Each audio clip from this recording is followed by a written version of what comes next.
मिर्च की खेती करने वाले हमारे किसान भाइयों को अक्सर एक बड़ी समस्या का सामना करना पड़ता है। उनके सामने एक बहुत बड़ा चैलेंज रहता है कि उनकी मिर्च की फसल को इसके सबसे बड़े दुश्मन यानी वायरस से कैसे बचाया जाए। मिर्च की फसल में वायरस लगने का सबसे बड़ा खतरा रहता है। कभी कभी तो हमारे किसान भाइयों की पूरी फसल बर्बाद हो जाती है। हमारे बहुत से किसान भाई तो ऐसे हैं जिन्होंने इस समस्या के कारण मिर्च लगाना बंद ही कर दिया है। तो ऐसे सभी किसान भाइयों को अब चिंता करने की कोई आवश्यकता नहीं, क्योंकि आज हम आपको ऐसा उपाय बताएंगे, ऐसी दवाइयों के नाम बताएंगे जिनका प्रयोग यदि आप अपनी फसल में करते हैं तो इस बड़ी समस्या से छुटकारा जरूर मिलेगा। तो किसान भाइयों, यदि आपने अभी तक हमारे चैनल को सब्सक्राइब नहीं किया है तो सबसे पहले आप हमारे चैनल को सब्सक्राइब कर लें, बेल आइकन दबा दें और वीडियो को अधिक से अधिक शेयर करें और लाइक करें। मिर्च की फसल को वायरस से बचाने के लिए कुछ सामान्य बातों का ध्यान भी रखना पड़ेगा। जैसे जब भी ये आपके खेत में वायरस शुरू होता है तो शुरुआत में कुछ पौधों में ही दिखाई देता है, तो सबसे पहले उन पौधों को उखाड़कर खेतों से अलग कर दीजिएगा। किसान भाई यहाँ पर गलती करते हैं कि उन पौधों को खेत से अलग नहीं करते, जिससे ये वायरस अन्य पौधों के माध्यम से पूरे खेत में फैल जाता है, जिससे पूरी फसल खराब हो जाती है। दूसरा, आपको ये करना है कि आपको अपने खेत में फसल चक्रण को भी अपनाना है। मिर्ची को बार बार रिपीट नहीं करना है।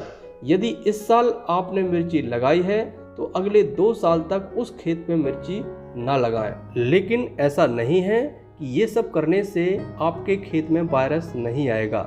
इसके अलावा जो उपाय आपको करना है, जिन दवाइयों का प्रयोग आपको करना है, उन दवाइयों के नाम हैं वायरोसॉल, वायरोहिट और पीपीएनपी।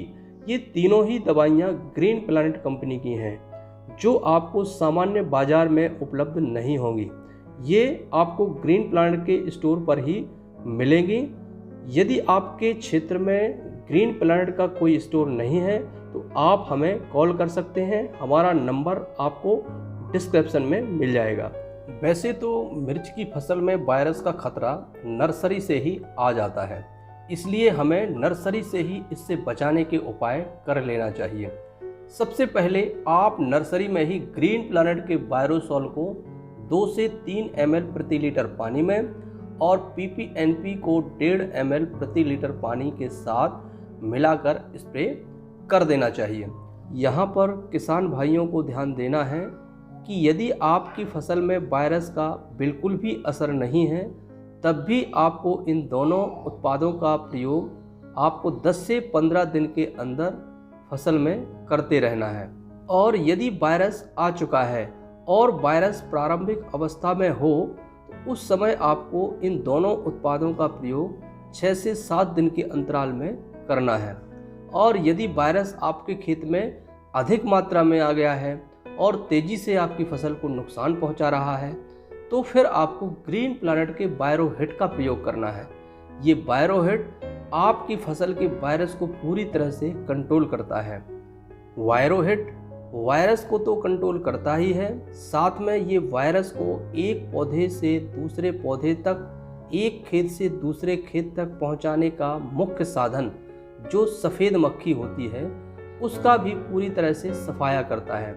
सफ़ेद मक्खी हमारी फसलों का सबसे बड़ा दुश्मन है।